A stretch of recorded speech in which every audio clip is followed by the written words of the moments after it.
Thank you. Thank you for the warm introduction. Thank you for assigning me this very challenging text. You gave me much to think about.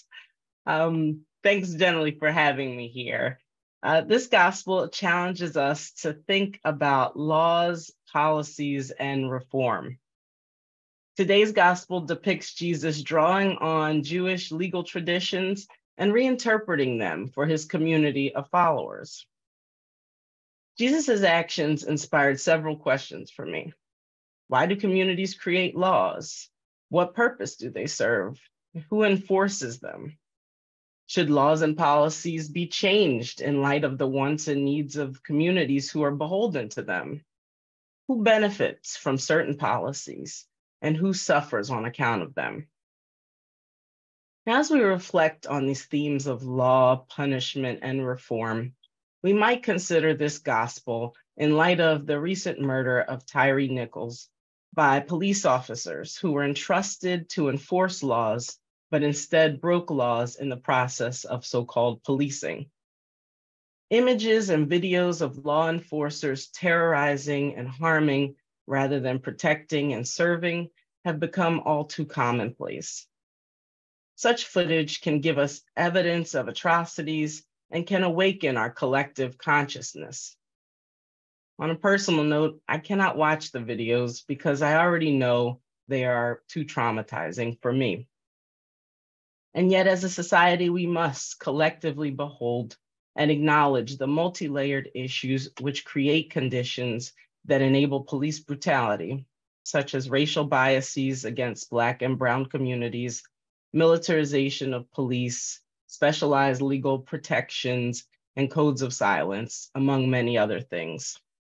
We must confront these issues and be intentional about calling for changes, such as more transparency, oversight, improved training, and new ways of policing that keep people safe. Today's gospel gives us an example of Jesus reinterpreting and reforming laws in light of new information and new contexts. When thinking about law in Scripture, especially laws of the Old Testament, we should note that the Hebrew word Torah, which is often translated as law, is better understood as instruction or teaching. Torah gives guidance on how to live, worship, and be in relationship with God and one another.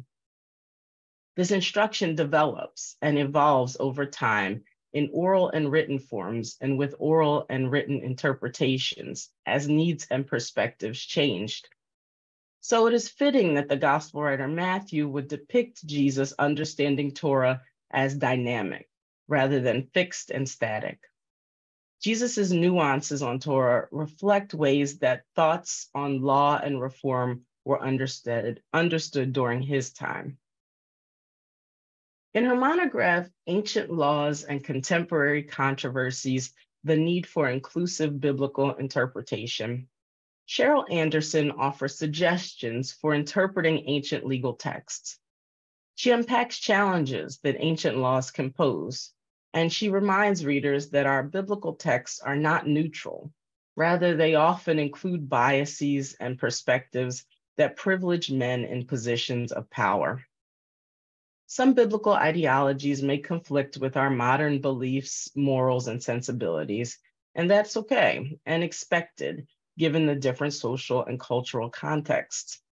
And we should be mindful and thoughtful in our interpretations, especially of legal texts, as they could be read uncritically as simply stating exactly what someone should do this or don't do that, as if these texts should not be critically interpreted. Cheryl Anderson states, quote, "An approach to biblical interpretation that is critical means that it requires any biblical text be evaluated rather than just accepted and obeyed. And that evaluation involves assessing its underlying ideologies.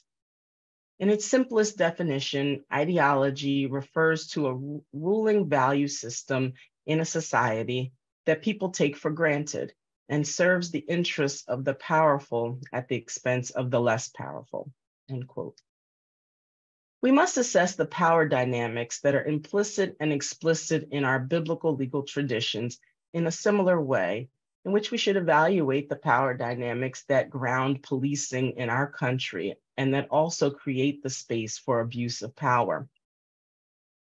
As we think about the laws in today's gospel and Jesus's interpretations of them, we should keep in mind the ideologies that underlie them, as they may serve to promote inequality and injustice. In the portion of the Sermon on the Mount that we heard today, Matthew depicts Jesus ascending a mountain to deliver and reinterpret laws, making a parallel to Moses receiving and delivering the Torah at Mount Sinai. Obviously, there was great respect for divine instruction that is found in the Torah. So Matthew frames Jesus's teachings as fulfillments of the law, but he's not rewriting the law. He's adding nuance, but he's not contradicting the law. The gospel focuses on laws dealing with murder, adultery, divorce, and oath-taking. Regarding murder, Matthew depicts Jesus expanding the range of the prohibition against murder. The commandment would have originally prohibited premeditated murder in a narrow sense, not the taking of life in contexts of war and punishment. Jesus expands its meaning to prohibit anger and animosity and calls for reconciliation of damaged relationships. Jesus's reform is to broaden the scope of the law. His interpretation shows an interest in what underlies murder, distorted relationships with one another. This point is emphasized when Jesus gives an example of someone preparing to make an offering at the temple.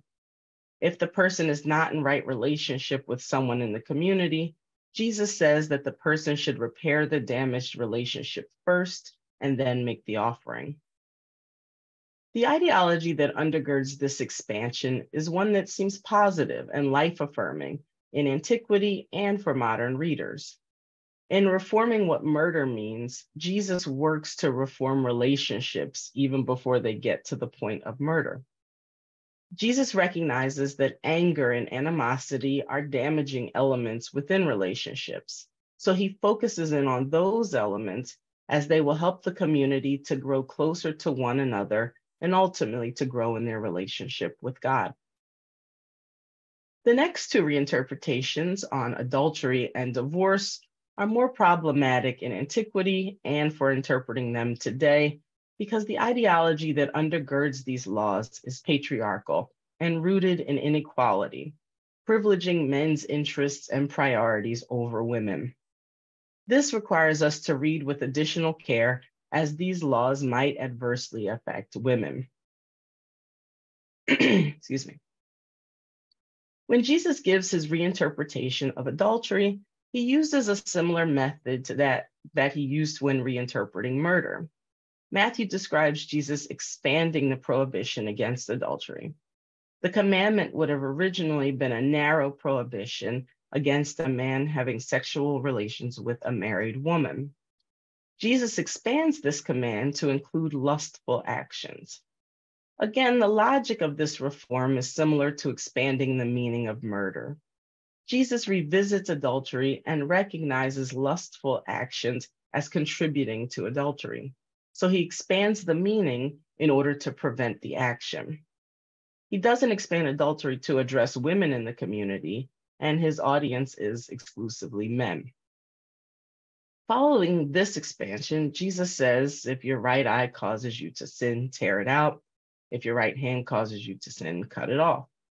Surely the goal of these statements is not to promote self-mutilation, but the hyperbolic language uses exaggeration to help the hearer to recognize the need to control one's actions. The use of figurative language, though, is another reminder that we must read thoughtfully and critically to discern the purposes and meanings within a text. Now, on the topic of divorce, Matthew describes Jesus interpreting a Jewish law that's found in Deuteronomy 24, verses 1 through 4, which says, when a man, after marrying a woman, is later displeased with her because he finds in her something indecent, and he writes out a bill of divorce and hands it to her, thus dismissing her from his house. If on leaving his house, she goes and becomes the wife of another man, And the second husband, too, comes to dislike her, and he writes out a bill of divorce and hands it to her, thus dismissing her from his house. Or if this second man who has married her dies, then her former husband who dismissed her may not again take her as his wife after she has become defiled. That would be an abomination before the Lord, and you shall not bring such guilt upon the land the Lord your God is giving you as a heritage. Now, this translation is the NAB, which is what is found in the lectionary. In hearing this law, the male perspective is at the forefront. The law is protecting a man's interest in the event that he is unhappy in his marriage. No comments are made on if a woman is unhappy in her marriage. The language of the woman being indecent as the motivator for the divorce is debated and not fully clear. This could have in mind sexual indecency, but not necessarily. It could also mean she has done something objectionable generally, which is how the NRSV translates the text, meaning she's done something that her husband simply does not like. The law offers no power to women if they are displeased. Moreover, the man is given additional limitations and protections so that he does not need to care for his former wife after divorce. Jesus reinterprets divorce and remarriage as a form of adultery. Matthew depicts Jesus wrestling with the exception statement that is found in Deuteronomy 24. Jesus offers an exception saying, whoever divorces his wife, unless the marriage is unlawful, causes her to commit adultery, and anyone who marries her also commits adultery. Now, there are multiple complicated issues here. What is translated as unlawful might not be legalistic, but rather might have sexual undertones, which is why the NRSV translates this exception as except on the ground of unchastity. Another complication is that in Mark's version, there are no exceptions regarding the lawfulness or chastity. So the Gospels themselves reveal that these ideas were not standardized and fixed. And Jesus is not presented as being consistent on thoughts on marriage and divorce.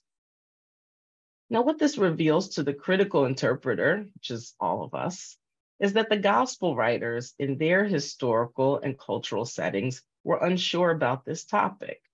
There was likely much debate and varying viewpoints, as there are today. And the evangelists reveal the debates, and so Jesus is depicted vacillating. Another challenge of these types of laws is that their premise is grounded in ancient ideas of inequality within marital relationships, a premise that we should not hold on to today. A premise that personally I wish Jesus had corrected in the Gospels, but that's a topic for a different reflection. But these laws frequently do not consider women's perspectives, their agency, desires, or needs, but instead emphasize how men can deal with women, what power they can use, and how they can use it. These texts have been influential in how religious traditions have understood and counseled couples on marriage. So there are real-world implications on how passages on marriage and divorce are read. Cheryl Anderson reminds us that not using a critical eye and evaluating circumstances broadly could encourage unethical interpretations of these passages. For instance, they could inspire a woman to stay in an abusive marriage. And obviously that should be avoided. Now, the last collection of legal reinterpretations focuses on swearing oaths. Matthew recounts Jesus prohibiting the swearing of oaths, which does not have a clear Old Testament parallel. The inclusion of oath swearing might reflect an oral tradition and practice that was not formalized in the Torah, but was known in the community. The attention to this topic may show concern about people making false oaths, an issue that Matthew does address later in the Gospel in chapter 23. Inclusion of an instruction that does not have a clear written legal influence offers us insights into how laws and policies develop. Jesus may be reflecting an accepted action and concern over swearing false oaths, and he addresses it within the context of reimagining legal traditions. Jesus' revision of established written and oral traditions offers us an example of being intentional in making reform in ways that can unite and protect a community. The purpose behind each of these adjustments is to help the community to be in better relationship with one another and by extension with God. On murder, Jesus highlights the attitudes that foster anger and violence and gives a reformed law that should have more favorable outcomes. Regarding adultery and divorce, Jesus nuances what constitutes these actions. The original and the reformed version would have negative effects on women in ways that are disproportionate to men. We shouldn't deny that these laws would put women in more vulnerable positions.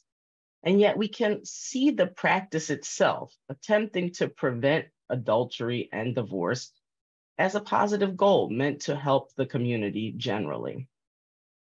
And the final law on oaths might reflect a time in which bearing false witness was particularly problematic. So the revision is to avoid oaths would be to disconnect to some of the certain legal practices that might have been distorted.